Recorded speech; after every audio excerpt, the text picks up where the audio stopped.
मंदिरों में तो पढ़े लिखे भी जा रहे हैं। पढ़ा लिखा जब जागरण करता है तो अनपढ़ आदमी ये सोचता है कि इसको जो कार मिली है ये जागरण से मिली है, इसको जो गोरी बीवी मिली है जागरण करने से मिली है, इसके जो अंडे जैसे गोरे बच्चे हो रहे हैं ये भी जागरण करने से हो रहे हैं, देवी के मैया की कृपा से हो रहे हैं। तो वो बेचारा कर्जा लेके जागरण करता है। सावन में खीर पूरी बना के कौओं को खिला रहे, लेकिन सगा भैया घर में आ रहा है तो कह रहे रात की पड़ी होगी, दे दो इसे विदा करो जल्दी से। मतलब कौआ तुम्हारा बाप हो गया, सगा भाई तुम्हारा जो है कुछ नहीं है। ये समाज ना पर अब फूटा पड़ा है दिमाग से, बुद्धि से, और उन लोगों का गुलाम है। मकान खुद बनाता है और कहता है जरा बता दियो कौन से दिन मकान में घुसना है। अरे सरिया तूने लगाया, सीमेंट तूने लगाया, मजदूरी का पैसा तूने दिया, और तू कह रहा है कि भैया मुझे बताओ किस दिन घुसना है। बच्चा तूने पैदा किया, मेहनत तूने पैदा की, भगवान की कृपा से बेटा प्राप्त हुआ। रे भैया ये तो वही हो गया जैसे कि पहले काल्पनिक कथाओं में उनकी वजह से उन्हें सपने में आते थे और सुबह बच्चे पैदा हो जाते थे। इस समाज का बहुजन शहर जितने भी नेता हैं वो सारे जागरूक हो, एकजुट हो, कायरता छोड़ दो। इस कायरता में कई पीढ़ियां गुजर गई हैं। बाबा साहब की तुमने जान ले ली, कांसीराम साहब की तुमने जान ले ली, कितने महापुरुषों को तुमने मिट्टी में खपा दे, लेकिन तुम नहीं सुधरने में आए।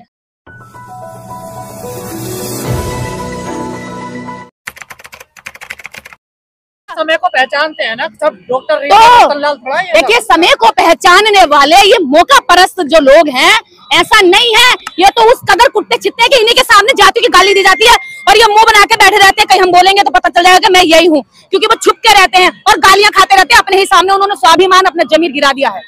आज आपने कई लोगों के लिए दिक्कत पैदा कर दी है। मैंने किसी के लिए दिक्कत पैदा नहीं की है। मैं हजारों ऐसे लोगों को जानती हूँ और वो सुन रहे होंगे और ऐसा भी ये समझते हैं कि मेरे सामने उन्होंने ऐसा किया है कि मेरे सामने वो बता रहे अपने गरीब भाई को बिठा नहीं रहे और निर्देश को बिठा रहे, क्योंकि निर्देश से उनको डर लगता है कि निर्देश बाहर जाकर के क्या बोले कि नाम लेके बोल दिया तो मेरी तो बेइज्जती हो जाएगी। इसलिए वो मेरे सामने अपने ही गरीब आदमी को ये कह रहा है कि इनकी तो औकात ही ये है, और वो सुन भी रहे होंगे इस बात को कि वो अपने समाज के भाई बहन को ये कहते हैं कि ये तो पिटने लायक है, सुधरने लायक नहीं, बड़ा लीचड़ समाज है। अरे उसी लीचड़ समाज से तुम उठ करके थोड़े से सीढ़ी से ऊपर के आगे तुमने इस समाज को लीचड़ बता दिया। इसके लिए काम क्या करा है? वहाँ पे जगह नहीं, फिर भी मंदिरों में जा रहे हैं। देखिए मंदिरों में तो पढ़े लिखे भी जा रहे हैं। पढ़ा लिखा जब जागरण करता है तो अनपढ़ आदमी ये सोचता है कि इसको जो कार मिली है ये जागरण से मिली है, इसको जो गोरी बीवी मिली है जागरण करने से मिली है, इसके जो अंडे जैसे गोरे बच्चे हो रहे हैं ये भी जागरण करने से हो रहे हैं, देवी के मैया की कृपा से हो रहे हैं। तो वो बेचारा कर्जा लेके जागरण करता है, वो बेचारा अपने घर का जो अनाज होता है 2-4 बोरी खाने का वो भी बेच देता है। तो ये पढ़े लिखे उनको इंस्पायर कर रहे हैं कि आप ऐसा करो, ढोंग करो, पाखंड करो। तो ये ढोंगी पाखंडी पढ़े लिखे जब तक पाखंड नहीं छोड़ेंगे ना, जब तक इनका सामाजिक बहिष्कार नहीं होगा और निर्देश नहीं कहेगी तो फिर कौन कहेगा इनसे? कौन कहेगा मुझे बताइए? वो चाटुकार कहेंगे, कह का डर, मेरे अपने लोगों से कह का डर। मैं तो कह रही हूँ ना खचड़ का बाहर लाऊंगी मैं निकाल करके, बाहर चलो। ये जो तुम्हें मकान बिल्डिंग मिली है ना, ये तुम्हें बाबा साहेब के रहमो करम पे मिली है, तुम्हें किसी देवी देवता के खाए से नहीं। मेहनत तो तुम्हारे दादा परदादा भी करते थे। अरे उनके पिछवाड़े पर चिथड़े भी नहीं होते थे, झाड़ू बांध के चलाते थे उनको। तो तब कहाँ गई थी ये सारी मेहनत? तब तो इससे भी ज्यादा मेहनत करते थे। तो नहीं मिली नौकरी मुझे नौकरी करनी नहीं थी भाई साहब। अगर मैं नौकरी करती तो ये खाल कैसे उतारती, इनको जगह इन्हें स्वरूप कैसे जगाती ना, हिलाती कैसे? नौकरी में बैठा हुआ आदमी ऐसे हो जाता है, चुप रहना है। अरे हिलेंगे ऐसी हिलेंगे। निर्देश जैसी जितनी सो तैयार हो गई ना, यहाँ से जब बोलने वाली होगी ना तो इनके जो है जमीर पर चोट लगेगी और ये जागेंगे। ऐसा नहीं है कि मुझे इनसे एक उम्मीद भी है, इसलिए मैं अपनी एनर्जी खपाती हूँ। पूरी बनवाते हैं सावन में खीर पूरी बना के कौओं को खिला रहे, लेकिन सगा भैया घर में आ रहा है तो कह रहे रात की पड़ी होगी, दे दो इसे विदा करो जल्दी से। मतलब कौआ तुम्हारा बाप हो गया, सगा भाई तुम्हारा जो है कुछ नहीं है। जब बाप जिंदा था तो 2 रुपए की पैरासीटामोल नहीं दी दवाई के अभाव में, वो मर गया, और जब मर गया तो बुला करके चुटियाधारी को कह रहे 56 भोग खा लो और हमारे बाप को पहुंचा दो। पैसा मिलता है आपको समाज को गाल देने के लिए? इसका पैसा मुझे, मेरे पास ये बात बोलने के लिए पैसे की जरूरत नहीं है, ये बात बोलने के लिए जिगर की जरूरत है और सच्ची विचारधारा की जरूरत है जो निर्देश के पास भरपूर है। अरे आप वोट डाल रही हैं समाज? किसमें वोट डाल रही हूँ? ये समाज ना पर अब फूटा पड़ा है दिमाग से, बुद्धि से, और उन लोगों का गुलाम है। मकान खुद बनाता है और कहता है जरा बता दियो कौन से दिन मकान में घुसना है। अरे सरिया तूने लगाया, सीमेंट तूने लगाया, मजदूरी का पैसा तूने दिया, और तू कह रहा है कि भैया मुझे बताओ किस दिन घुसना है। बच्चा तूने पैदा किया, मेहनत तूने पैदा की, और तू कह रहा भगवान की कृपा से पुत्र प्राप्त हुआ है, भगवान की कृपा से बेटा प्राप्त हुआ। अरे भैया ये तो वही हो गया जैसे कि पहले काल्पनिक कथाओं में उनकी वजह से उन्हें सपने में आते थे और सुबह बच्चे पैदा हो जाते थे।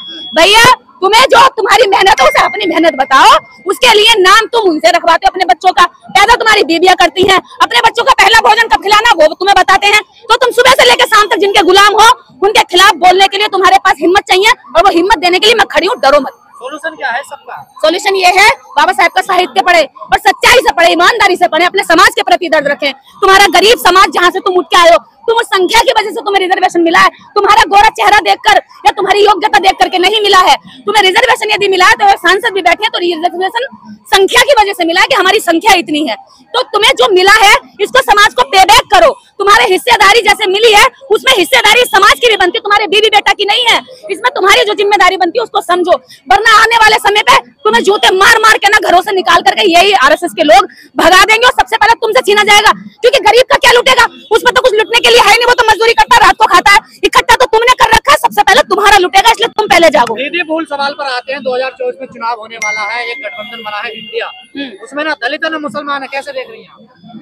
इंडिया गठबंधन भी मीठे ठगों का है, बीजेपी का जो गठबंधन है वो कड़वे ठगों का है, ठीक है। इंडिया गठबंधन मीठे ठगों का है, दोनों ठग हैं। हाँ मीठे ठग है। जब दलित को नहीं ले रहे, मुस्लिम को नहीं ले रहे, तो भैया मीठे ठग हो गए। वो तो कड़वा पॉइजन देते हैं, ये स्वीट पॉइजन देते हैं, तो स्वीट पॉइजन से ठगना चाह रहे हैं। लेकिन दलित मुस्लिम को जगा के छोड़ेंगे, तुम क्या सोच रहे हो? उनका वोट भी ले लोगे टुकड़े टुकड़े में और फिर मारोगे भी, पीटोगे भी, और बाद में कहोगे जी हमने तो गठबंधन बनाया था, तुम तो उसमें थे ही नहीं, तुम्हारी काहे की कदर।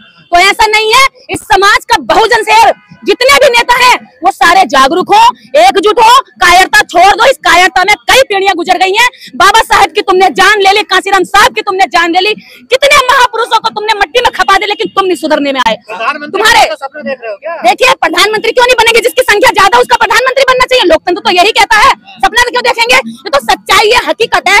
जब अमेरिका में व्हाइट हाउस में काला जो है राष्ट्रपति बैठ सकता है, काला अंग्रेज राष्ट्रपति बैठ सकता है, तो भारत की संसद में यहाँ शूद्रों का राष्ट्रपति क्यों नहीं बैठ सकता? दलितों का क्यों नहीं बैठ सकता? हो गया है। तुलना कर सकते हैं किसकी? इंडिया के लोगों की, किसकी? इंडिया के लोगों की और अमेरिका के लोगों की। देखिए वहाँ भी जातिवाद था, लेकिन वो मिटा। वहाँ फिल्मों में भी प्रतिनिधि दिया गया, वहाँ पर राजनीति में भी दिया गया, वहाँ खेलों में भी दिया गया। यहाँ पर कहीं पे कोई जगह नहीं दी जाती, उनको किनारे करके उनकी भाषणबाजी दी जाती है। हमारे प्रधानमंत्री जी बाहर जाकर के भाषण देते हैं कि हम लोकतांत्रिक भारत चला रहे हैं और सबसे खूबसूरत भारत चला रहे हैं। भाषण में कहने से भारत लोकतांत्रिक नहीं होगा, उसे वास्तव में यहाँ पर साबित करना पड़ेगा। सेवा कौन करेगा? देखिए मैं ये नहीं कह रही कि मैं प्रधानमंत्री बनूं, मैं ये कह रही हूँ इस देश में, देखिए इस देश में जिनकी संख्या ज्यादा वो प्रधानमंत्री बने, उनका वोट ज्यादा वो प्रधानमंत्री बने, उनमें से कोई प्रधानमंत्री बने, कोई अम्बेडकरवादी प्रधानमंत्री बने जो इस देश में जातिवाद खत्म कर सके। ये थोड़ी है कि आप एक को तो ऊपर चढ़ा दो, या जातिवादी प्रिंसिपल तो कुर्सी पे बैठी है, ये नहीं चलेगा। अगर अम्बेडकरवादी प्रधानमंत्री होगा तो वो अन्याय नहीं होने देगा। वो कॉलेजियम से आए हुए जजों को ये नहीं कहेगा तू अपनी भाई को जज बना दे, तू अपने भतीजे को बना दे, बेटे की गर्लफ्रेंड को बना दे। ये कॉलेजियम नहीं चलेगा। फिर कॉलेजियम में भी एग्जाम होगा, कॉलेजियम में भी सच्चे न्यायाधीश आएंगे, और सच्चे न्यायाधीश नहीं आए तो अम्बेडकरवादी क्या करेगा? यदि मैं प्रधानमंत्री बनती हूँ और न्यायाधीश गलत न्याय देता है, भ्रष्टाचार करके देता है, तो मैं उसकी खाल उतरवा के उसी कुर्सी पे पहना दूंगी और आगे तक के सारे न्यायाधीशों को सबूत दूंगी और सबक दूंगी। अगर तुमने भ्रष्टाचार के साथ चलते किसी गरीब के साथ अन्याय किया तो तुम्हारी भी खाल उतार के किसी कुर्सी पे पहना दी जाएगी। तानाशाह नहीं, ये सबक होता है, ये सबक होता है, न्याय प्रिय सबक, और उसको तभी समझ में आ जाएगा। संविधान को मानने वाले लोग हैं। हाँ तो क्या हो गया? संविधान को मानने के लिए भी कुछ एग्जाम्पल सेट करने पड़ेंगे। आज बलात्कारियों को माला पहना के संसद में भेजा जा रहा है, तो कैसे एग्जाम्पल सेट किया जा रहा है? आज बलात्कारियों को सम्मान और स्वागत किया जा रहा है, जब वो रेपिस्ट बाहर निकलते हैं तो संस्कारी ब्राह्मण कह करके उनको माला पहनाई जाती है, लड्डू खिलाए जाते हैं।